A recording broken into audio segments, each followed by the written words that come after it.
Back in the early 20th century, physics took an unexpected and fascinating turn when a new kind of substance, antimatter, emerged from the equations, suddenly bringing a deep mystery into focus.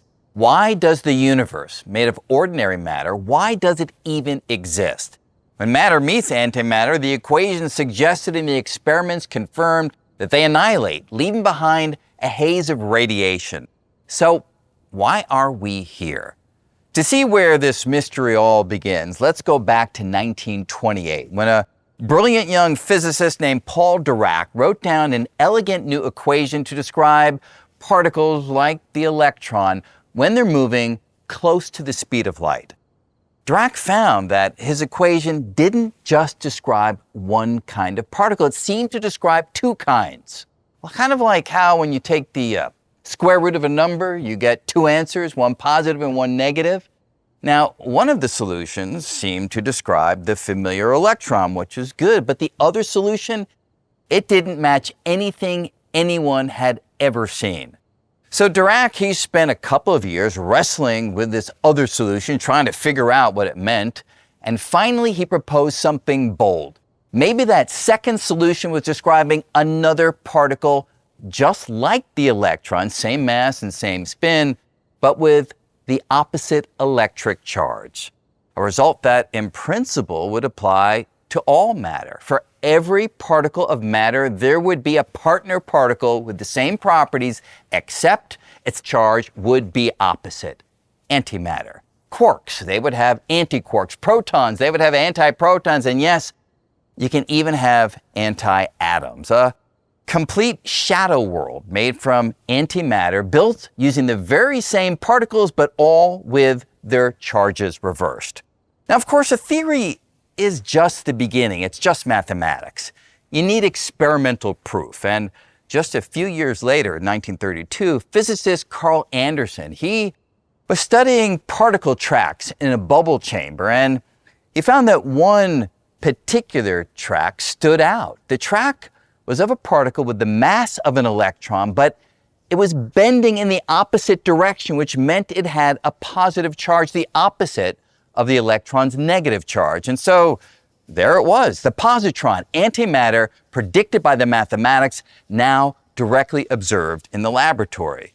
But this is where things get tricky.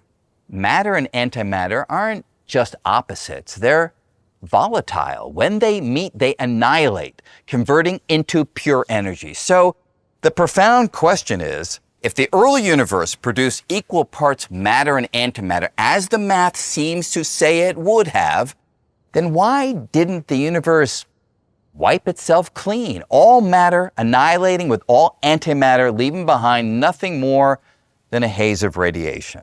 And yet clearly something survived. We survived, and the explanation may lie in a tiny but universe-changing difference. The calculations show that if for every billion antiprotons created in the early universe, there were 1,000,000,001 protons, that sliver of imbalance would yield a residue of matter after all the rest annihilated. And that tiny excess, 1 in a billion, is all we'd need to explain the matter, make up everything we see today, stars, planets, people, everything. So where did that small matter-antimatter imbalance come from? Interesting experiments have shown that matter and antimatter do behave a little differently in certain situations. Particles known as mesons and antimesons have long been known to interact slightly differently, and more recently, experiments have shown that particular baryons, which are close cousins of protons and neutrons, they decay slightly differently from their antibaryon partners. And indeed, these subtle differences, they are built into our most accurate framework for describing the subatomic world, the standard model of particle physics. But here's the catch. The matter-antimatter differences, which the standard model predicts and that we've observed, they aren't large enough to explain the 1 in a billion imbalance we need to account for our existence.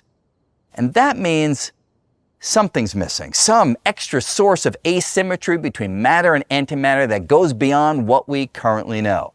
I mean, maybe there's a new particle out there, something that existed in the early universe and decayed in a way that favored matter over antimatter? Or maybe the answer lies in some deeper, more exotic physics, something we haven't yet imagined.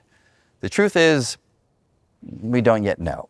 But we're searching. From giant particle accelerators to deep space observation, scientists are on the hunt for clues, because wrapped up in this mystery is one of the most profound questions we can ask. Since matter and antimatter destroy each other, how is it that we exist?